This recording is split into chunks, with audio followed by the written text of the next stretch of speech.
Hello again, ladies, gentlemen, and others. Let's get one thing out of the way. I'm going to focus on the service industry. The manufacturing sector, with its high potential of automation, gets the worst end of the deal. This is happening already, where low-skilled workers struggle to compete with cheap, low-risk robotics. The service industry, however, is a different story. Let's take the example of a public transport system that's not privatized. Let's assume, more or less, that the government isn't trying to make a profit with a public transport system, that they're merely trying to make their money back. Workers' wages, maintenance, replacing old equipment, etc. What are the two factors that might contribute to the government developing an AI for public transport? If you remember from the last video, there was a good PR and monetary gain. Let's talk PR. People who've worked in the industry for decades don't want to be replaced by robots, and neither do their family, friends, and local communities. The cost here is significant. The only possible PR gain I can think of is appearing to be technologically advanced compared to other countries, but even then that draws in a whole slew of possible problems with international relations. You're nice to your citizens, you're firing them and replacing them with robots. How heartless. There's more. Are you going to give them retraining for other industries? Are you going to give them welfare until they find a new job? Are you going to give them financial compensation? That's even more cost and makes you into a talking point, and not a good one. Unless the new system is magically more efficient, making your citizens love you for the convenience it brings, this seems to be a lose-lose situation. Cost 1, benefit 0. Now, the financial side of things. Let's think like the government. If it is cheaper to run an AI than to hire all these employees, then it might be worth the trouble. Maybe. As somebody interested in the IT sector and will probably work in it one day, I can say with a moderate level of confidence that if you chuck in enough money, burn enough hours, put enough effort, you could technically develop an AI that can, say, drive a bus or a train. The comparison between trains and buses gives a very clear indication of what automation can and cannot replace. Train drivers largely deal with the logistics of things, instead of operational mechanics, whereas bus drivers have a large portion of watching the road, steering the wheels, etc. An advanced computer system could deal with the self-driving bus, not so far of a stretch from self-driving cars. Self-driving systems are flawed, but they already present working models. What's harder to replace is what comes intuitively to humans. Let's say somebody is waving on the side of the road. Are they waving, stretching, swatting flies? Are they waving at the bus or their friend across the road, or they just feel like it? Do they want the bus to stop, or do they mean go on, I'm waiting for a different bus? It's easy to train AI to stop the bus when it sees somebody moving. It's significantly harder to train them to differentiate between different sorts of waving, categorize them, and then make separate decisions based on context.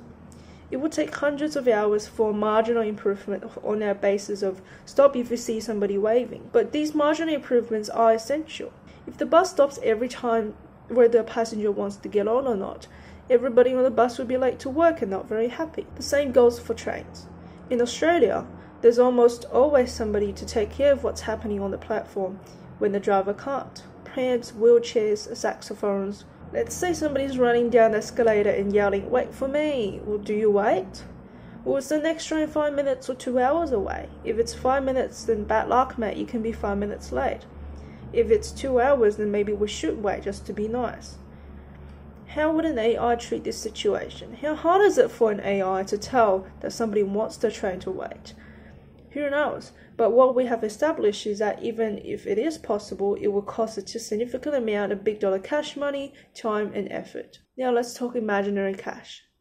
Ideally, we should put development costs aside, which could be massive, but it should be considered as an investment.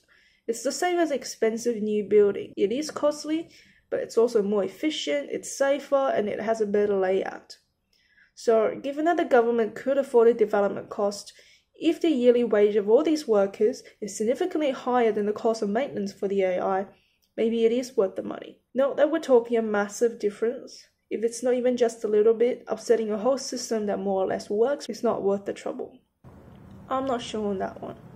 People who work in the public transport industry already don't earn the highest wages, but people who develop AIs do.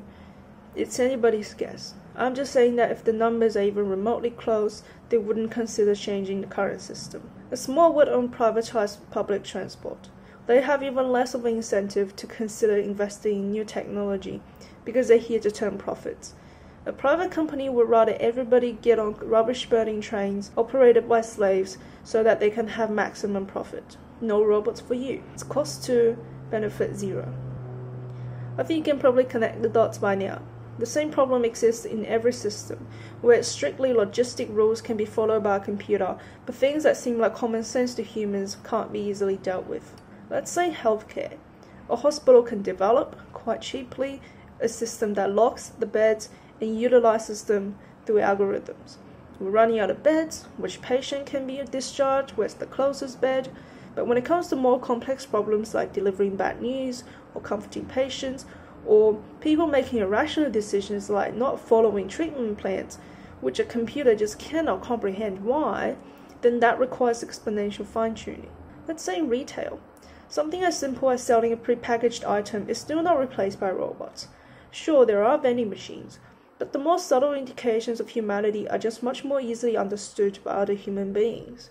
Running into a shop and grabbing a plunger, and casually strolling in, then grabbing a plunger on sale, may seem like very different situations to a person, but how much training does an AI need for it to know that the first scenario requires it to be as effective and quick as possible? One could talk about integrating more of technology into these systems, but then we're not talking about replacing jobs anymore, rather just helping the people who are doing the jobs. There's my analysis on the situation.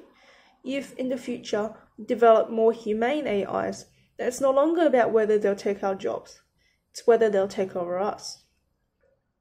Thank you. Goodbye.